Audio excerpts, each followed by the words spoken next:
Hello friends, कैसे हैं आप सब। आज हम एक नया चैप्टर शुरू करने जा रहे हैं। चैप्टर का नाम है अकाउंटिंग फॉर कंपनी, या फिर हम इसको कंपनी अकाउंट्स भी कहते हैं, अकाउंटिंग फॉर शेयर कैपिटल भी कहते हैं। ये चैप्टर आपने क्लास 12th में ऑलरेडी पढ़ा होगा, है ना। काफ़ी सारी चीज़ें आपको ऑलरेडी मालूम होंगी। और आज का जो लेक्चर है वो थ्योरेटिकल है, और उसका मैक्सिमम पार्ट आपने कंपनीज एक्ट 2013 यदि लॉ में पढ़ा है तो आप जानते होंगे, बहुत अच्छे से जानते होंगे। अगर आपको लगता है कि चीज़ें रिपीट हो रही हैं और आपको बहुत अच्छे से याद है तो थोड़ा बहुत पार्ट आप चाहें तो स्किप कर सकते हैं। ठीक है, तो चलिए शुरू करते हैं। सबसे पहले आता है व्हाट इज कंपनी। तो कंपनी क्या होती है? एक आर्टिफिशियल लीगल पर्सन है जो कि लॉ के द्वारा बनाई जाती है। ठीक है ना। तो बिजनेस करने के लिए अलग अलग मॉडल्स होते हैं। सोल प्रोप्राइटरशिप होता है, पार्टनरशिप होता है। इनमें एक बड़ा लिमिटेशन होता है कि जो लायबिलिटी है वो अनलिमिटेड होती है ओनर की। ठीक है, इसी शॉर्टकमिंग को ओवरकम करने के लिए एक अलग फॉर्मेट लाया गया था, वो है कंपनी। इसमें जो ओनर है उसकी लायबिलिटी अनलिमिटेड आमतौर पे नहीं होती है, पर्सनल लायबिलिटी नहीं बनती है। ठीक है ना। तो यहाँ पे क्या कह रहा है? A company means a company incorporated under this act और any previous company law, company act 2013। मतलब यदि कोई भी कंपनी कंपनीज एक्ट 2013 के अंतर्गत फॉर्म की गई है तो वो कंपनी है, या फिर इससे पहले जो भी कंपनी लॉ था उसके अंतर्गत की गई है तो वो भी क्या है? कंपनी ही है। ठीक है, तो ये डेफिनेशन हालांकि आपने सब पढ़ी होगी कंपनीज एक्ट 2013 जब आपने किया होगा। अब आते हैं हम टाइप्स ऑफ कंपनीज पे। तो सबसे पहले आता है कंपनीज लिमिटेड बाय शेयर्स। आमतौर पे आपको यही कंपनीज देखने को मिलती हैं। मान लीजिए कि मेरे पास किसी कंपनी के शेयर्स हैं। ठीक है, एक शेयर की कीमत है 10 रुपए और मैंने 5 रुपए दिए हैं, 5 रुपए देना बाकी है। तो ये जो 5 रुपए देना बाकी है वो मेरी लायबिलिटी है।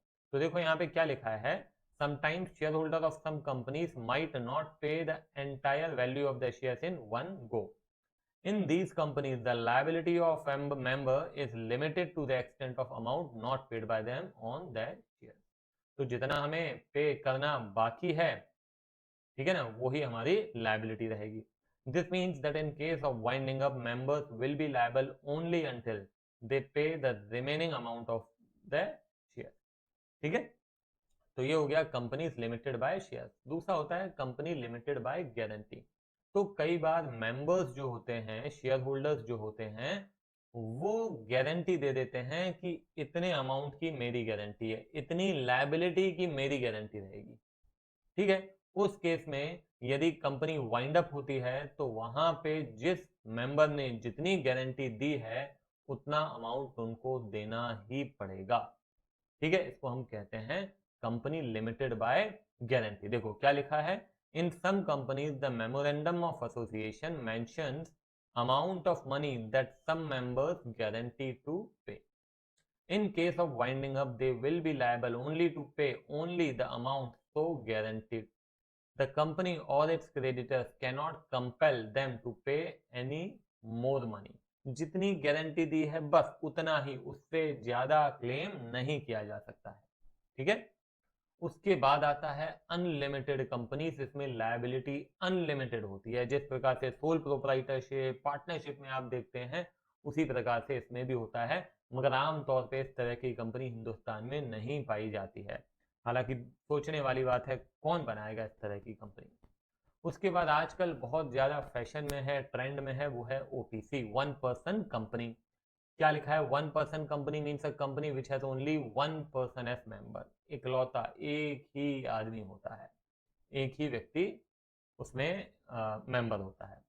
Paid up share capital is not more than 50 lakhs। ये कुछ फीचर्स हैं इसके। Average turnover should not exceed ₹2 crore। ये छोटी छोटी बातें हैं, आपको याद रखनी है। 2 मार्क्स के क्वेश्चन में पॉसिबल है कि आपसे पूछा जाए। प्राइवेट कंपनी, अब जैसे पूछा जा सकता है कि बताइए प्राइवेट कंपनी में मैक्सिमम कितने मेंबर्स होते हैं, मिनिमम कितने होते हैं, पेड अप कैपिटल कितना होता है, तो ये सारी चीजें आपको याद रखना है। तो प्राइवेट कंपनी जो है इसमें जो शेयर्स हैं वो फ्रीली ट्रांसफरेबल नहीं होते हैं। जिस प्रकार से पब्लिक कंपनीज में होते हैं। यदि आज की तारीख में मैं एशियन पेंट्स के शेयर खरीदना चाहता हूं तो मैं स्टॉक एक्सचेंज पे जाऊंगा तो तुरंत खरीद भी सकता हूं, है ना। अब क्योंकि वो लिस्टेड है और साथ ही साथ वो पब्लिक कंपनी है। यहाँ पे प्राइवेट कंपनी, पहली बात तो प्राइवेट कंपनी कभी लिस्टेड होती ही नहीं है, तो फ्रीली ट्रांसफरेबल भी नहीं होते, आप उसको लिस्ट कर ही नहीं सकते हो। प्राइवेट कंपनी को यदि लिस्ट करना है तो first you have to make it public. Getting my point. तो cannot be listed, cannot issue shares to public, और minimum paid up capital prescribe नहीं है। पहले हुआ करता था, अभी नहीं है। ठीक है, तो आप जहां भी चाहें, वैसे ये सब आपके पास नोट्स ऑलरेडी होंगे कंपनीज एक्ट 2013 के, मगर फिर भी यदि आप चाहें तो इसको पॉज करके और नोट डाउन कर सकते हैं। पब्लिक कंपनी, इसमें मैक्सिमम मेंबर्स होते हैं अनलिमिटेड, मिनिमम मेंबर्स होते हैं 7, मिनिमम पेड अप कैपिटल भी प्रिस्क्राइब नहीं है। पब्लिक कंपनी लिस्टेड भी हो सकती है और अनलिस्टेड भी हो सकती है। ठीक है, और ये पब्लिक को शेयर इशू डेफिनेटली कर ही सकते हैं। हाँ, अब आइए holding and subsidiary companies. Holding company किसको कहते हैं, सब्सिडरी कंपनी किसको कहते हैं, मैं आपको बता देता हूँ। मान लीजिए कि रिलायंस रिलायंस एक कंपनी है, ठीक है, और एक और छोटी सी कंपनी है जो कि मान लेते हैं कि क्या बनाती है, कोई एक स्टोर है, स्टोर की चेन है जो कि काफी सक्सेसफुल हो गई है, मान लेते हैं अपन। ठीक है, अब यदि रिलायंस उस स्टोर में हिस्सा खरीद लेती है, कितना हिस्सा खरीद लेती है, इतना हिस्सा खरीद लेती है कि उसका कंट्रोल रिलायंस के हाथ में आ जाता है। तो कितना हिस्सा खरीदना पड़ेगा कि कंट्रोल रिलायंस के हाथ में आ जाए, तो 50% से ज्यादा। 51% आमतौर पे इसीलिए खरीद लेते हैं कि उसका कंट्रोल क्या हो जाएगा, हमारे हाथ में आ जाएगा। तो 50% से ज्यादा हिस्सा यदि हमने किसी कंपनी का खरीद लिया, तो जिस कंपनी का हिस्सा हमने खरीदा है उस कंपनी को हम कहते हैं सब्सिडियरी कंपनी, और जिस कंपनी ने खरीदा है उसको हम कहते हैं holding company. Is it clear. तो देखो क्या लिखा हुआ है, in some cases a company share might be held fully और पार्टली बाय अनदर कंपनी। 100% भी ले लिया या 51% ले लिया, 50% से ऊपर जितना भी ले लिया, 50.5 ले लिया। Here the company owning these shares becomes the holding of parent company। Holding company को पेरेंट कंपनी भी कहा जाता है। Likewise, the company whose share the parent company owns becomes its subsidiary company। Holding company exercise control over their subsidiaries by dictating the composition of the board of directors।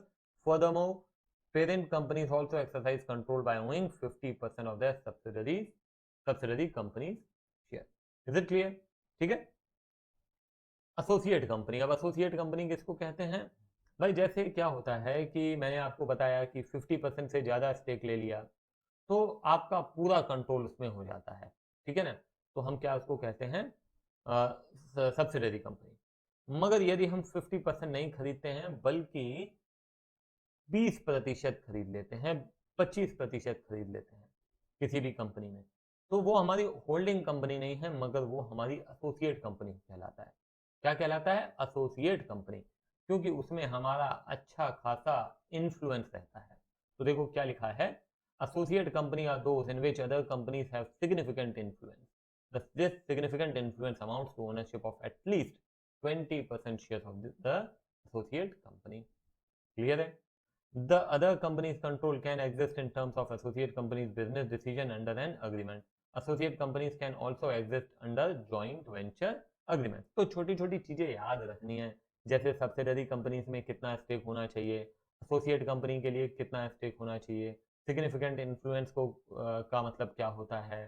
ठीक है, इस तरह के question possible हैं। जैसे government company है, important है। Government company किसको कहते हैं, तो गवर्नमेंट कंपनी ऐसी कंपनीज होती हैं जिसमें गवर्नमेंट का हिस्सा 51% या उससे ज्यादा है, 51% या उससे ज्यादा है। अब गवर्नमेंट में जब बोल रहा हूं तो वो सेंट्रल गवर्नमेंट भी हो सकता है, वो central government and state government हो सकता है, या एक से ज्यादा स्टेट गवर्नमेंट भी हो सकता है। तो किसी भी प्रकार से यदि गवर्नमेंट का हिस्सा 51% या उससे ज्यादा है तो उसको हम क्या कहेंगे, गवर्नमेंट कंपनी। तो ये छोटी छोटी चीजें आपको याद होनी चाहिए। फॉरेन कंपनी किसको कहते हैं, तो ऐसी कंपनी जिसका इनकॉर्पोरेशन इंडिया से बाहर हुआ है मगर इंडिया में बिजनेस कर रहे हैं। ठीक है ना, गठन इंडिया से बाहर हुआ है मगर बिजनेस कहाँ पे कर रहे हैं, इंडिया में कर रहे हैं, तो ऐसी कंपनीज को हम कहते हैं फॉरेन कंपनी। ठीक है, अब आ जाओ शेयर्स पे। तो शेयर्स बेसिकली दो कैटेगरीज में बांटे गए हैं, मेन दो कैटेगरीज हैं, फिर उसके अंदर सब कैटेगरीज हैं। तो पहला है प्रेफरेंस शेयर्स, प्रेफरेंस शेयर्स, और दूसरा देख रहे हैं इक्विटी शेयर्स। तो प्रेफरेंस, ये जो वर्ड है ना प्रेफरेंस, इसी से पता चलता है। प्रेफरेंस का मतलब होता है प्राथमिकता, ठीक है ना, इसको प्रेफरेंस दिया जाएगा। Getting my point? तो प्रेफरेंस दिया जाएगा मतलब क्या है? प्रेफरेंस शेयर होल्डर को प्रेफरेंस दिया जाता है। किस चीज का प्रेफरेंस दिया जाता है? दो चीजों का प्रेफरेंस दिया जाता है। पहला, डिविडेंड का प्रेफरेंस दिया जाता है, मतलब कंपनी जब प्रॉफिट कमाती हैं तो प्रॉफिट का एक हिस्सा अपने शेयर होल्डर्स को डिविडेंड के रूप में देती हैं। तो वो डिविडेंड पहले प्रेफरेंस शेयर होल्डर को दिया जाएगा, उसके बाद इक्विटी शेयर होल्डर को दिया जाएगा। Getting my point? समझ में आ रही है बात? तो प्रेफरेंस शेयर होल्डर मतलब उसको प्रेफरेंस मिलेगा दो चीजों में, मैंने कहा, पहला डिविडेंड, दूसरा at the time of winding of company the preference shareholder will get the preference in capital repayment। कहां कहां प्रेफरेंस मिल रहा है? पहला डिविडेंड, दूसरा capital repayment at the time of winding up of company. Is it clear?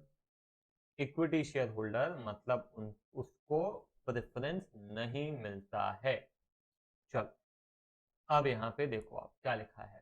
Preference shareholders have preferential right for payment of dividend and payment of capital. They don't have voting rights, get a fixed amount of dividend. So these are the features of preference shares. पहली बात, उनको vote करने का अधिकार नहीं है। As a मैं यदि इक्विटी शेयर होल्डर हूं तो मेरे को तो वोट करने का अधिकार रहेगा, बिल्कुल रहेगा, है ना।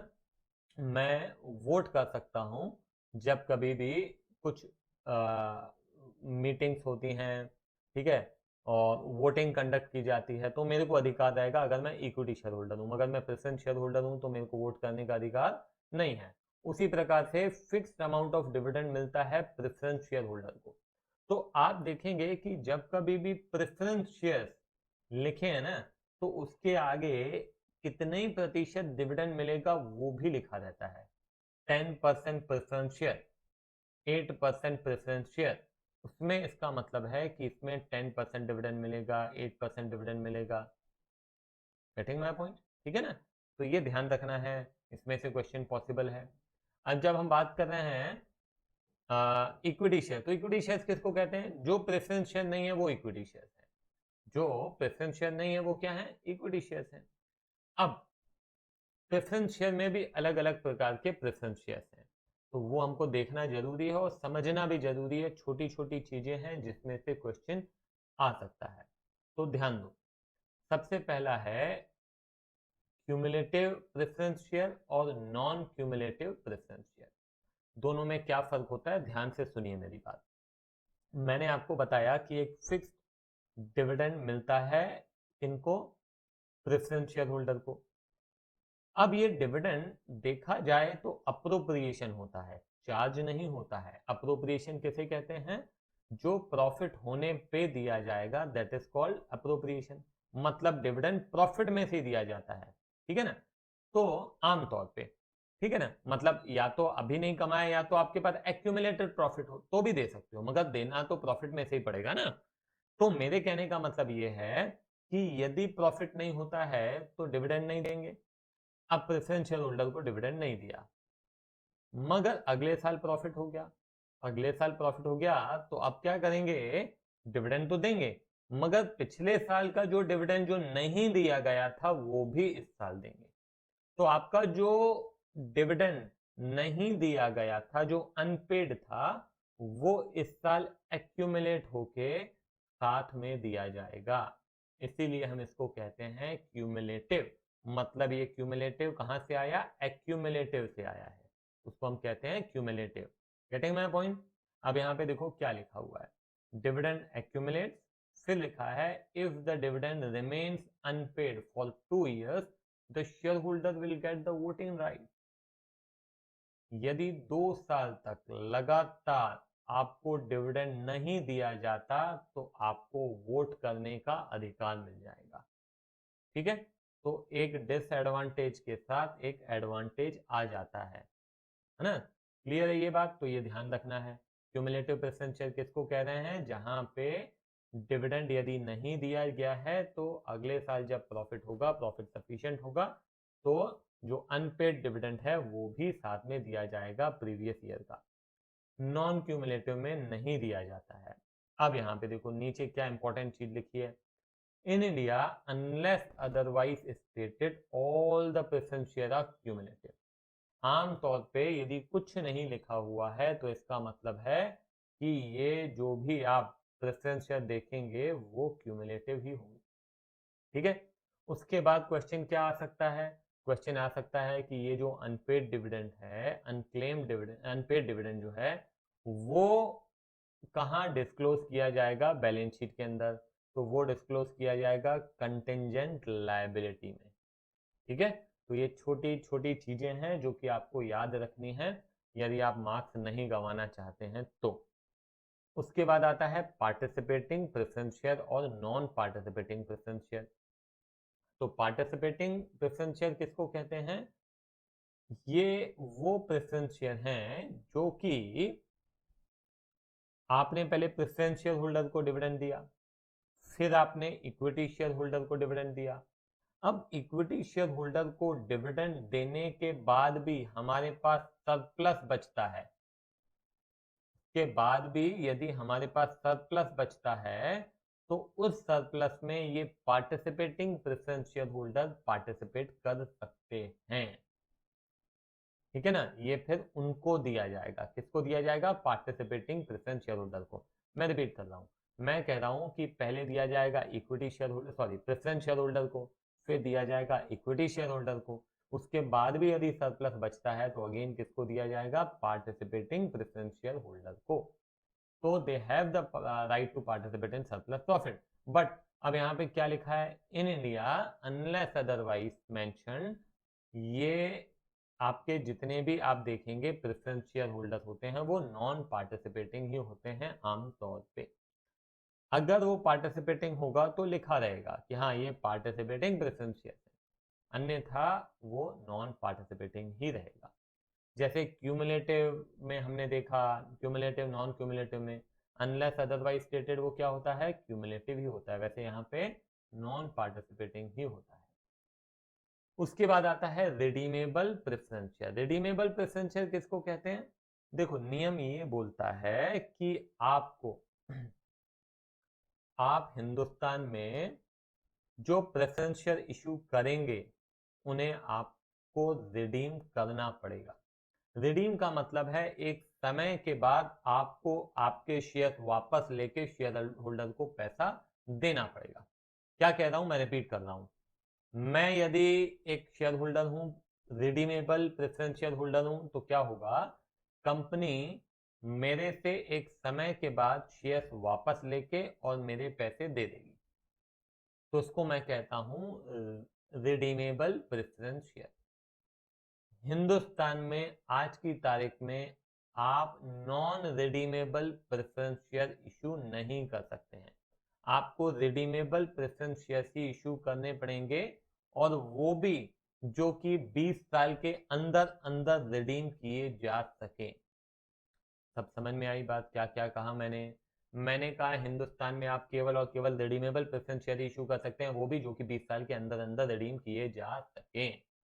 नॉन रिडीमेबल आप इशू नहीं कर सकते हैं। 20 साल के बियॉन्ड रिडीम होने वाले भी रिडीमेबल प्रेफरेंस शेयर आप इशू नहीं कर सकते हैं। ठीक है, तो अब मैं यदि कहूं कि अनलेस अदरवाइज स्टेटेड, ऑब्वियस सी बात है भाई रिडीमेबल ही होगा, नॉन रिडीमेबल हो ही नहीं सकता। उसके बाद आइए कन्वर्टेबल। कन्वर्टेबल प्रेफरेंस शेयर वो शेयर्स होते हैं जो कि एक समय के बाद इक्विटी शेयर्स में कन्वर्ट हो जाते हैं। नॉन कन्वर्टेबल इक्विटी शेयर्स में कन्वर्ट नहीं होते हैं।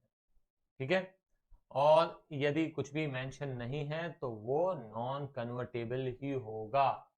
आप जो देखेंगे वो क्या रहेगा? नॉन कन्वर्टेबल ही रहेगा, कन्वर्टेबल नहीं रहेगा। क्लियर है ये बात? ठीक है, तो अभी हमने क्या देख लिया? हमने दो इंपॉर्टेंट चीजें देख ली। सबसे पहला टाइप्स ऑफ कंपनीज, दूसरा हमने देख लिया टाइप्स ऑफ क्या, शेयर। ठीक है, अब एक इंपॉर्टेंट चीज है, वो है types of share capital. Types of share capital, तो मैं आपको एक चार्ट बना के बता दे रहा हूं और वो आपको याद रखना है ना। वो आपको क्या करना है, याद रखना है। तो चलो देखते हैं। सबसे पहले क्या होता है कि कंपनीज को पैसे अरेंज करने के लिए शेयर्स इशू करने रहते हैं, ठीक है ना। तो जो शेयर्स इशू करते हैं, अब यहाँ पे जब आप एमओए बनाते हैं, तो मेमोरेंडम ऑफ एसोसिएशन जब बनाया जाता है ना, तो दूरदृष्टि से बनाया जाता है, भविष्य को ध्यान में रखते हुए बनाया जाता है। और वहां पे बनाने के दौरान आप ये भी देखते हैं कि आपकी फ्यूचर कैपिटल रिक्वायरमेंट कितनी है। उस हिसाब से आप डिसाइड करते हैं आपका ऑथराइज्ड शेयर कैपिटल, ठीक है ना। ऑथराइज्ड कैपिटल कहते हैं, तो ये ऑथराइज्ड कैपिटल आपको डिसाइड करना रहता है। ऑथराइज्ड को हम और क्या कहते हैं, हम इसको नॉमिनल कैपिटल भी कहते हैं, या फिर हम इसको रजिस्टर्ड रजिस्टर्ड कैपिटल भी कहते हैं। नॉमिनल भी कहते हैं, रजिस्टर्ड भी कहते हैं, ऑथराइज्ड भी कहते हैं। तो ये क्या बताता है, ये बताता है कि एक कंपनी अधिकतम कितना पैसा रेस कर सकती है, अधिकतम, उसको हम कहते हैं ऑथराइज्ड कैपिटल।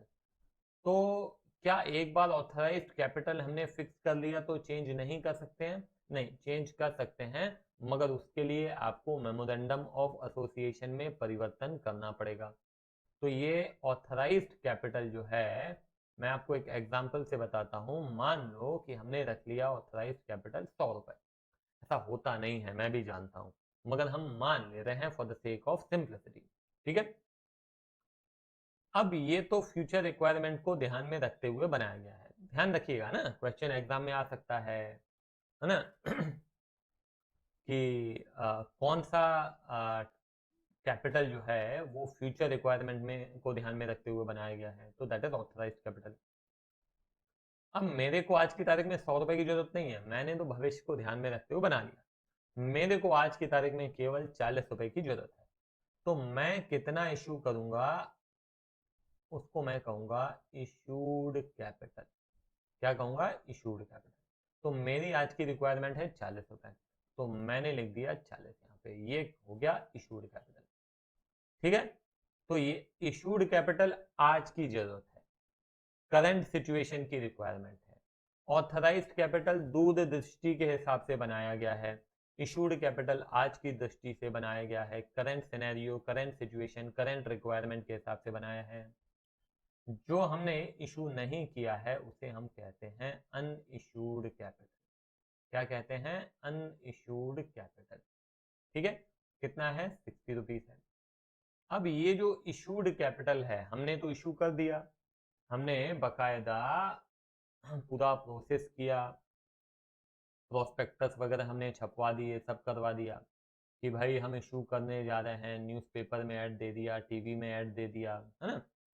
अब कितना पब्लिक लेने को तैयार होती है, ये देखने वाली बात है। तो हम तो 40 रुपए के शेयर इशू कर रहे हैं, मगर पब्लिक कितना लेती है, जितना पब्लिक ने लिया ना, उसको हम कहते हैं सब्सक्राइब्ड कैपिटल।